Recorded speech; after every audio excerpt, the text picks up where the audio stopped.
In psychiatric wards, conversations often take place that leave people chuckling warmly, yet plunged into deep reflection. Faced with pure, unexpected questions from patients, doctors often need immense wisdom to respond, because most individuals living with mental illness have no deficit in intelligence. In fact, they are often far more sensitive than the average person. The slightest hint of criticism, neglect, affection, or aversion from others gets infinitely magnified in their minds, ultimately turning into a spell cast upon their souls. As the ancient saying goes, a person can only ever be defeated by themselves.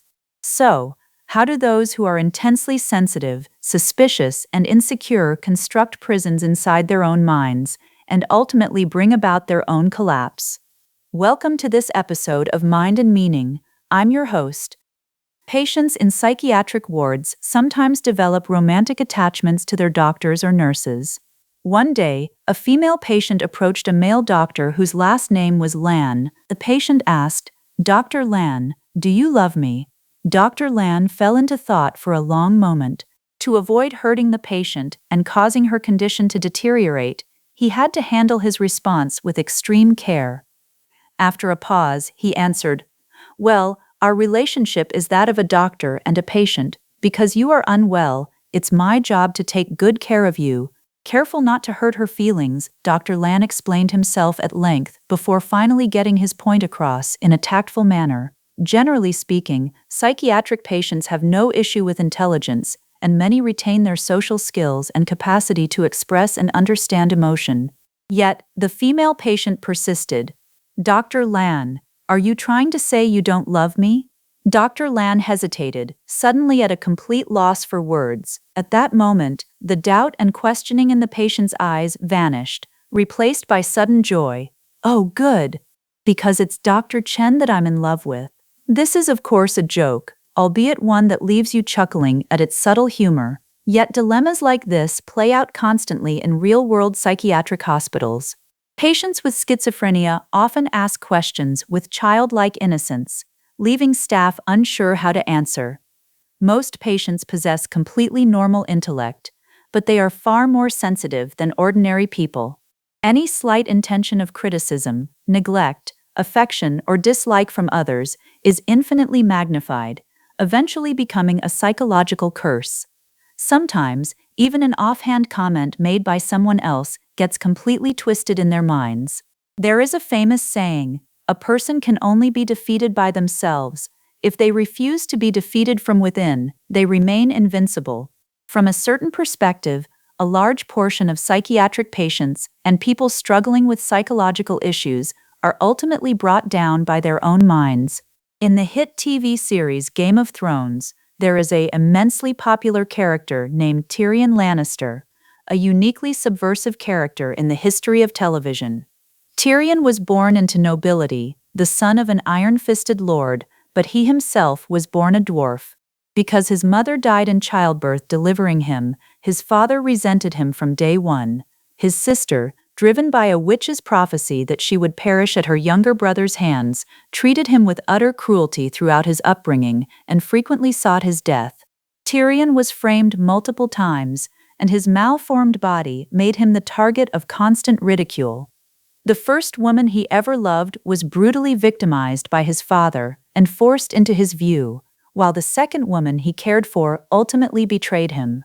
Anyone capable of surviving such an environment clearly possesses extraordinary psychological fortitude.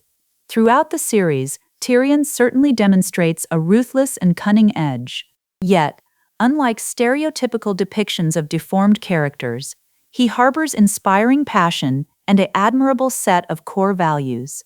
During one crucial battle, when the vanguard fled the field in terror, it was this tiny dwarf who stepped forward to rally the troops and lead the army, costing him a severe facial scar in the process.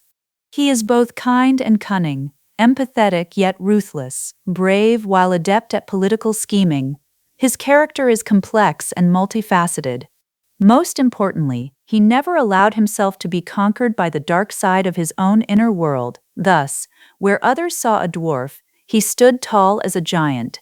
By contrast, how do most people react when facing similar trauma? or often far lesser setbacks, such as a painful breakup or a temporary failure, they frequently slide into psychological distortion. The onset of schizophrenia in most patients is driven not by others, but by themselves.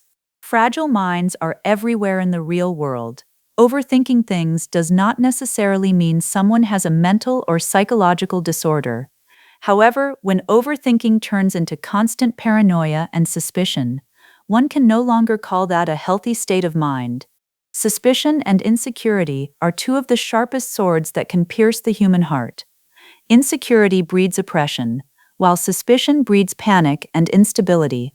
A person who is both insecure and suspicious will care obsessively about how others perceive them, while remaining entirely incapable of handling failure, greatly increasing the odds that their life will unfold as a tragedy.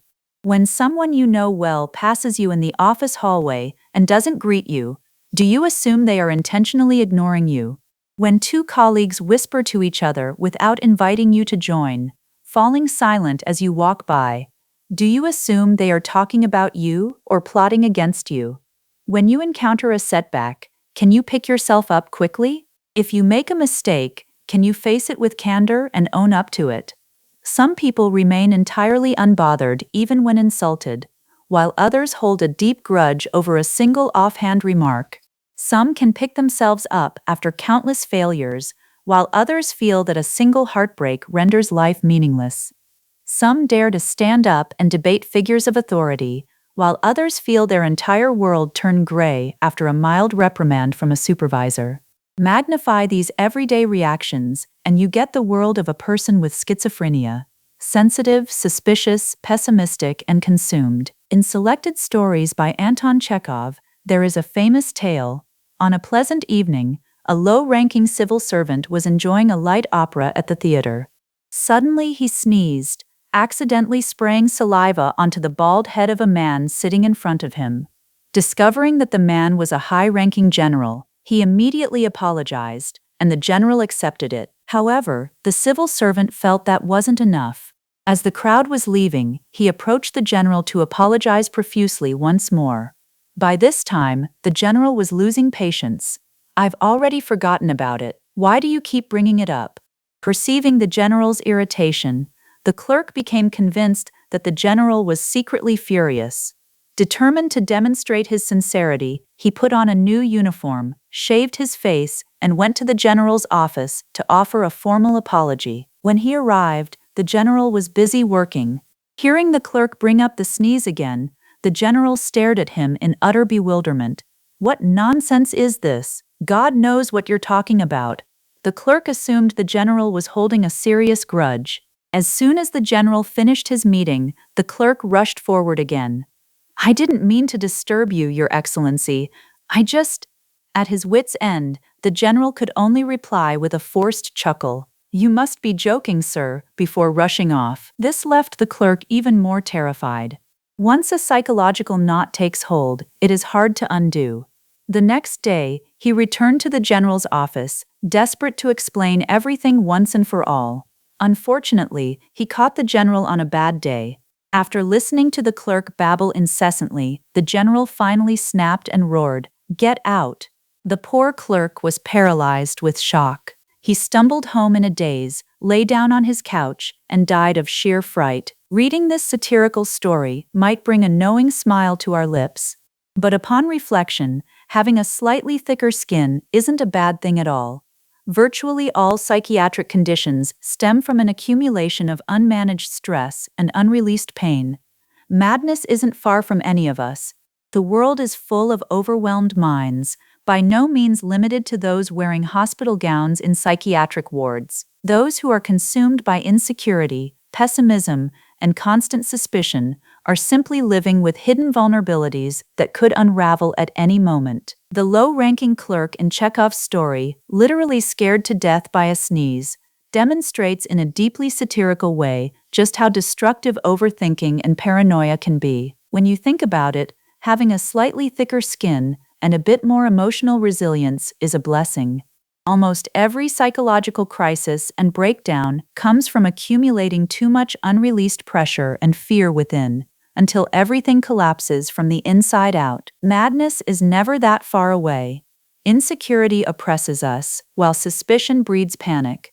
If we allow sensitivity and paranoia to run the show, we become prisoners of our own minds, even if we never set foot inside a psychiatric ward. Thank you for listening to Mind and Meaning. See you next time.